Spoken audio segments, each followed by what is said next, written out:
podcasting from a little cabin on a hill. This is the Stacy Westfall podcast. Stacy's goal is simple: to teach you to understand why horses do what they do, as well as the action steps for creating clear, confident communication with your horses. Hi, I'm Stacy Westfall, and I'm here to teach you how to understand, enjoy, and successfully train your own horses. In this episode, I'm going to answer some of the audio questions that have come in. If you have a question you would like to ask or a subject you'd like to hear more about, you can leave a voicemail by visiting my website and clicking the orange tab on the right-hand side that says, Send Voicemail for Podcast Use. Let's get started. Hi, Stacy. My name is Jamie, and I just have a quick question for you. First of all, I love your podcast, and I've listened to every single one of them, and have just really enjoyed it. It has really helped me with my relationship with my horse.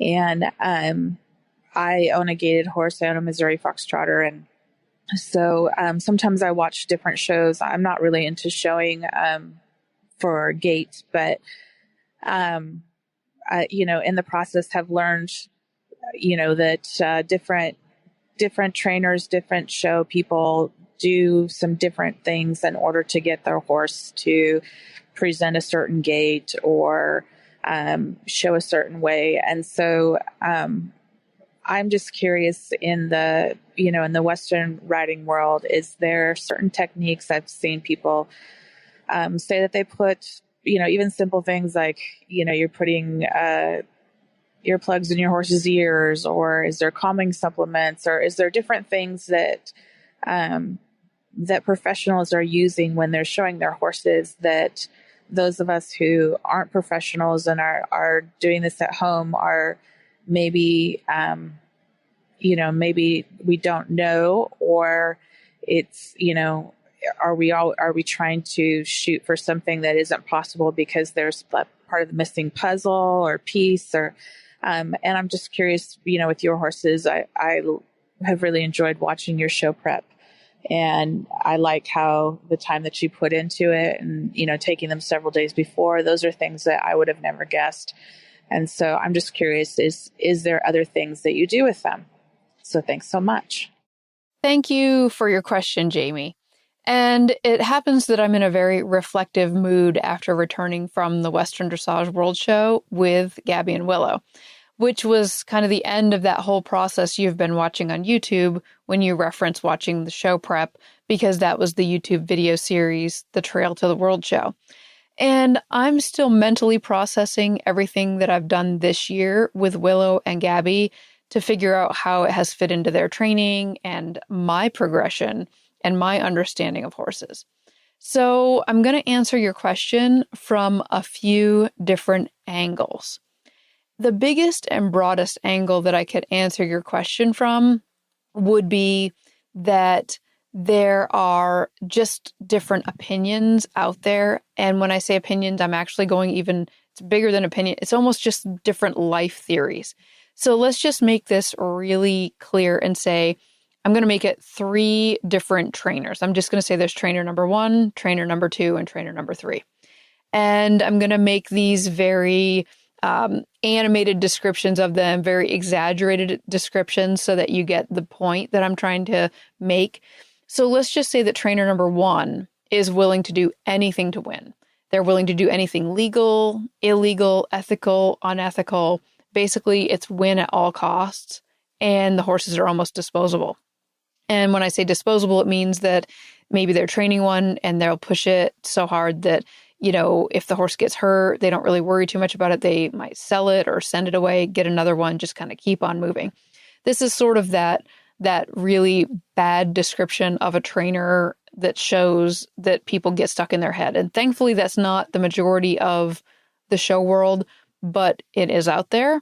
And I'm just going to say that there's that trainer that exists. And then let's say that there's trainer number 2 who wants the best for the horse, the best for the customer.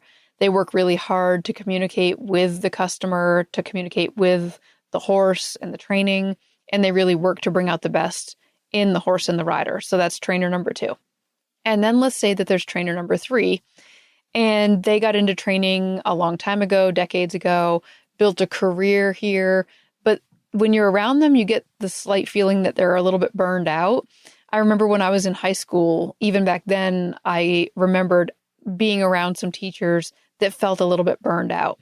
Maybe you could just consider them lukewarm, like they were just kind of showing up and going through the motions. But as the student, you didn't really feel like they were that passionate about being a teacher. And I'm going to tell you that that also exists in the horse world. Now, I've just outlined like 3 different types of trainers. There are many, many more than that. So when you say that you see different trainers doing different things and asking about different results, for sure you're going to see that. But that's just happening in life anyway, whether you look at sports or whether you look at school teachers or different professions. So first of all, let's go really broad and just say that you're going to see differences due to the way that people are looking at the end result. And then when you ask yourself the question, are we missing something at home? You do actually have to pick what you're going to compare to. So for example, I never want to be that trainer who will do anything to win. I don't want to be the trainer that would do anything illegal, unethical, any kind of that thing like that. So if you look at a trainer that will do that, and then you look at a trainer that won't do that, you're going to see that, could you say something is missing? So your question, are we at home missing something? Well, sometimes missing something is that you're unaware of it. Like, I think is one of your questions, like, are we unaware of, earplugs helping us or something like that?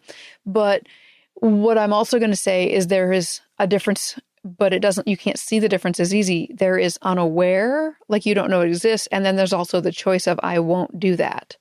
And either way, I just want to put it out there that those are things that are out there. So you might get to the point where you can see even more things being done, like we're just going to use your example of the earplugs, but you may choose not to use them. So then you have to decide also that whether that's an advantage or a disadvantage.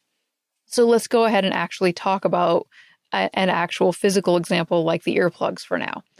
So when you ask the question, are there little things like the earplugs or calming supplements or different things like that?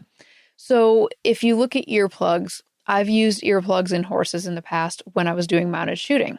So you have to ask the question, why did I use the earplugs? Well, I used the earplugs in my horses during mounted shooting because of the physical damage that could be done to the horse's hearing. So I was using earplugs on myself, and I was using earplugs on my horse because I was shooting blanks out of my guns and it was very loud. So I was using it for that physical reason. So the question I would have, if you see somebody who's using the earplugs because let's say that they're afraid the horse is going to have a reaction when the crowd claps. So now it's getting more clear that the crowd clapping is not a noise loud enough to do damage to the horse's physical ears. So now that is somebody who's using earplugs because they're using it for, let's say, a mental advantage. But if you look at it from my point of view, I'm not calling a mental advantage by putting in the earplugs because I would rather take the long way around and teach the horse how to control its emotions and how to understand and process that loud noise without having that big reaction. And I'm willing to work a long time to get there because I think that at the end of when I'm done training this horse, or at the end of the day, or whatever you want to put out there for a point, my satisfaction comes from educating the horse. So I am putting the education of the horse above the outcome of the show or the class. So for me, the earplugs are out as an option or a thing that I would do to be able to go win a class because that's my own personal preference. It's not because I think you're evil if you use earplugs. I used earplugs when I was using the guns and doing the mounted shooting. So it's much more a stance on kind of training philosophy. So again, when you ask, are you missing something at home? You're going to have to make your decisions and you're going to have to weigh out what you believe in and what you want to stand for and do. And again, like the earplugs are a great example because it's not the end of the world one way or the other, whether you use earplugs. But what I'm saying is that when I look at it from the horse's standpoint, for sure, if they were needed for physical, like during the mounted shooting, I would use them. But I'm questioning whether or not using the earplugs is actually helping the horse with a mental issue like the stress of the crowd clapping, or whether that's a training issue I should address. And then you can take it even further by saying, does the rider become dependent on thinking that these earplugs are going to be the 1% difference that gets them a win in the class? Or what if they've got these earplugs in the horse and the horse shakes its head halfway through the class and one earplug pops out? Because I had that happen to me when I was standing around, getting ready to go in the class and run my horse in the mounted shooting. They can shake their head and pop an earplug out. Well, now you're like, if you're doing this because you think it might be a 1% difference, it probably doesn't bother you that much. But if you're doing it because you've avoided training the horse to understand how to control its emotions in that situation, then you're going to be much more uptight and nervous thinking, oh no, when the crowd claps, are they going to react? And you're going to get tense and you're going to transfer that tension to the horse because you're having that mental reaction, which is now reflecting in your body physically, which is now reflecting in your horse's mental and physical body because they're like, oh no, my rider feels really tense. So this is why I prefer to do a lot of these things that are like a long, slow process.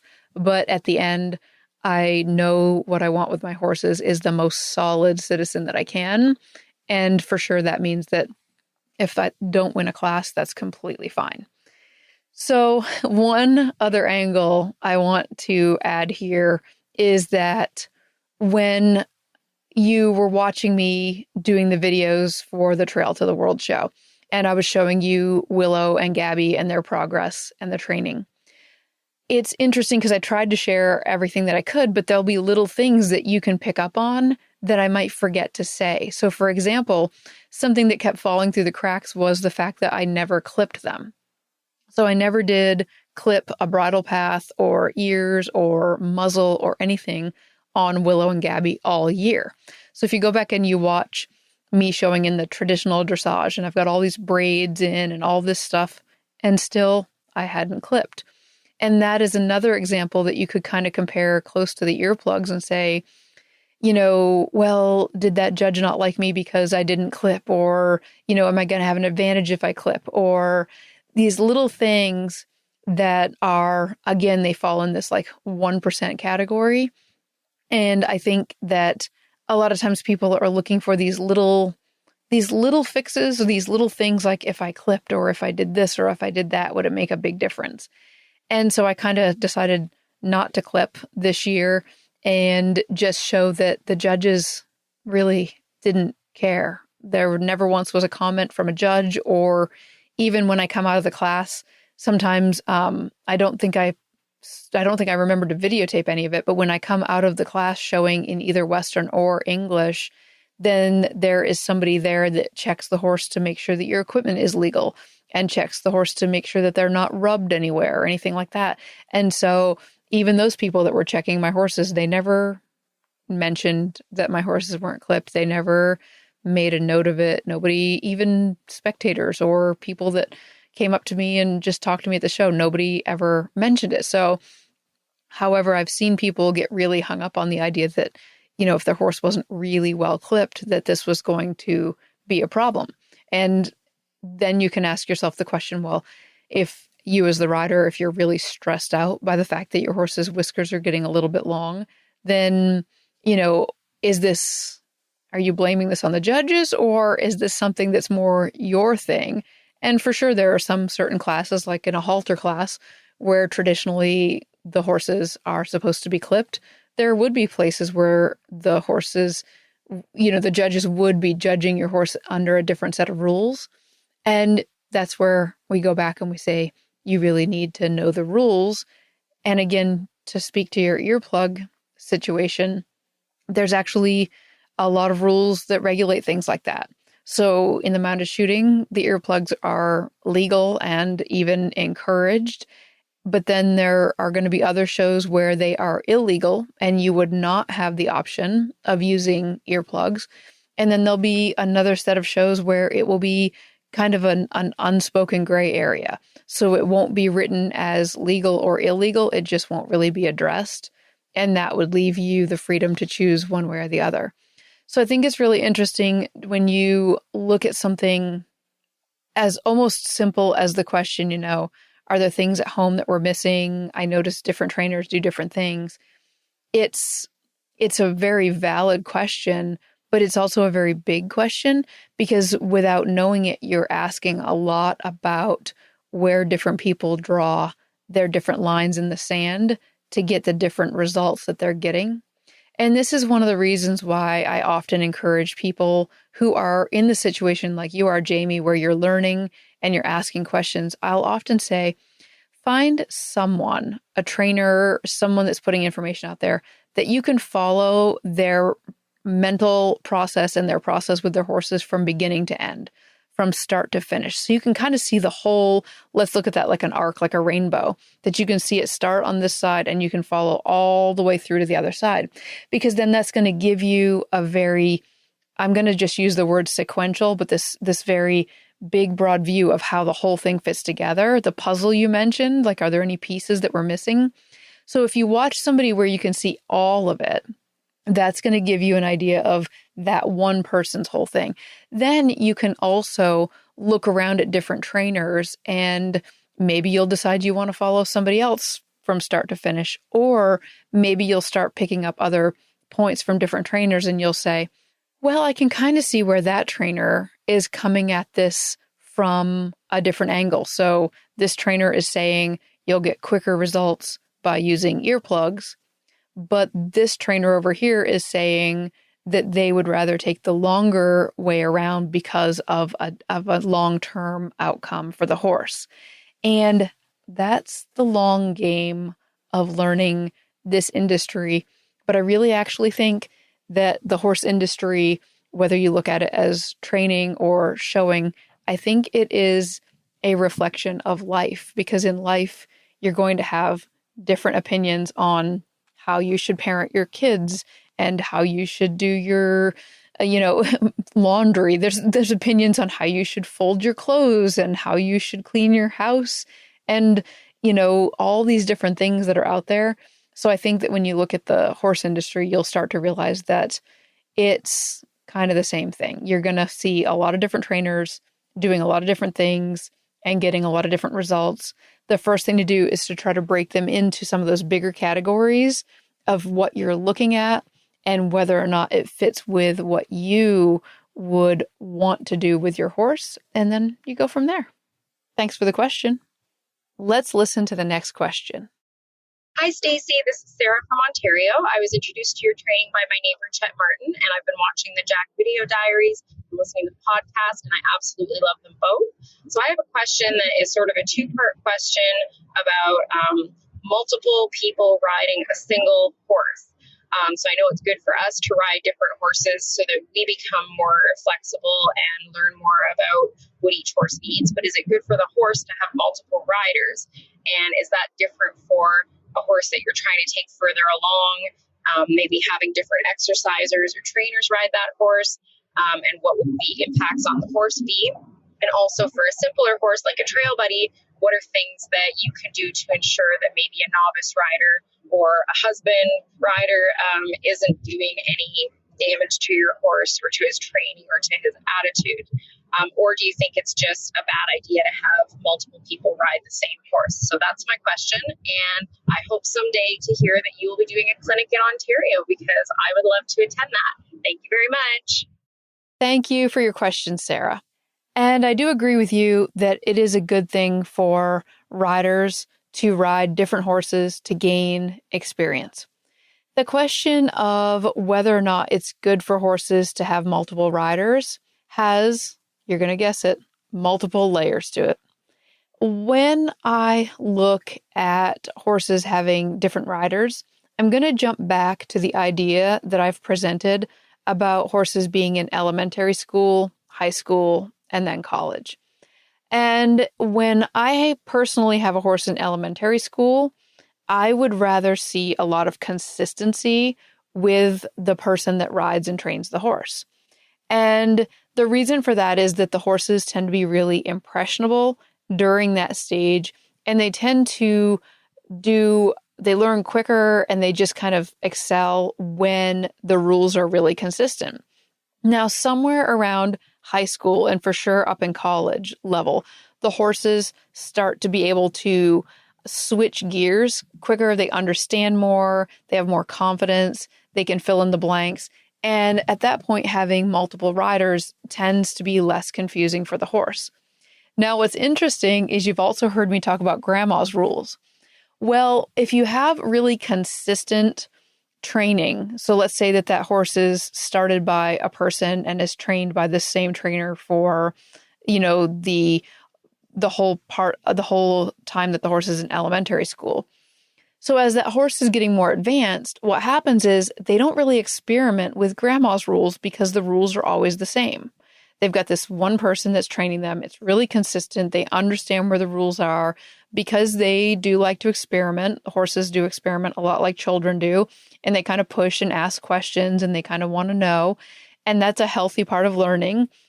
And so they learn what these rules are and they start to accept them. When they get up into high school or college, I do think it's nice to give the horses the experience of understanding different people, because it's really interesting. A lot of times I'll have a horse that I've been training for, let's just say that I've been training one for, 9 months or a year and nobody else has gotten on it. The first time somebody else gets on it, a lot of times that might be my husband. It's always interesting to see the horse. And I say that we must ride with a different accent because you can tell that the horse is like, I get it, but it's slightly different. And I actually did record that process back in the Stacy's video diary, Jack. There is an episode where I'm actually videotaping my husband riding Jack for the first time. And that was the first time Jack had been ridden by anybody but myself. And it is important to me how that's done because I just really love the idea of prevent. So basically, one of my biggest training philosophies is that we're trying to keep these horses out of trouble, prevent problems for as long as possible. And if you build these horses up and their confidence is high and you've prevented any problems, then the horses tend to be really confident and they're not as scared. So when I have a horse that I want to move along with quickly, I'm going to stay super consistent with who's riding it through elementary school. And then as it gets up into high school or college, I actually start to reverse that idea and think that having the horse have a little more experience with different people will actually build that horse's confidence in a different level. So for example, if my husband gets on and the horse is a little bit confused, they generally have the idea, but you can see that the horse seems unsure. As long as that person who gets on them is kind and helps them through it, then the horse starts to go, oh, I see how this works. Even though it's a slightly different accent, I almost couldn't understand you. If you want to think about it like it's like you listening to somebody who speaks with a slight accent. Well, the horse starts to get more confidence that they did understand that person. So it really matters who gets on your horse. A really bad example of how to have this happen that you actually may have run into before is, let's say that you have a horse and it's got really nice training, but it's still pretty green. And let's say that horse goes up for sale and somebody comes and gets on that horse to try it out. And that person that gets on the horse to try it out is really hard on that horse.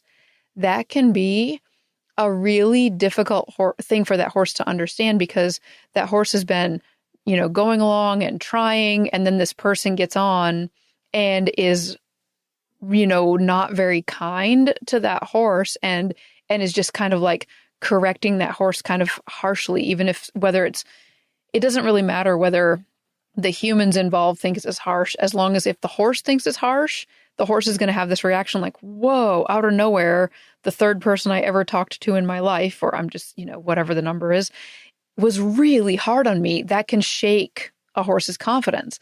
But this gets, of course, more complicated because you take a horse like Willow and that would really shake her confidence because she tends to not have as much confidence. You take a horse like Gabby and it wouldn't shake Gabby's confidence as much because we're looking at different temperaments there. So you can kind of see how it is. But in my own barn, what I prefer to do is I keep them a little bit protected and sheltered in their elementary school years. I start to open it up a little bit more when they're in their high school years, which is why on some of the videos with Willow, you've seen like little clips of other people riding her.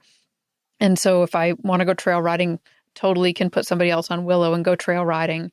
And then, by college years, you can get these horses. We actually consider it part of our training program to get these horses really comfortable with different riders switching on. So basically the horses become fluent in understanding the different accents that different people will have. So when you ask the question, what are the impacts? That's kind of the whole broad spectrum of, how it can impact them. There can be negative impacts if early on somebody gets on is just really hard on them. It's going to be even more accentuated if that horse was a sensitive horse like Willow. But then if you're trying to take a horse further along, I will tell you that think of it like having a coach. If you had a coach, and it wouldn't matter really if it was a physical coach or let's say you were getting coaching on how to take your mental game and, to be able to excel more at your business, you can get to know your coach really well. And as you develop that relationship, you can just kind of move quicker because you understand your coach, where they're coming from, and all that back history helps you understand the current thing you're working on. And that's the same thing with a horse.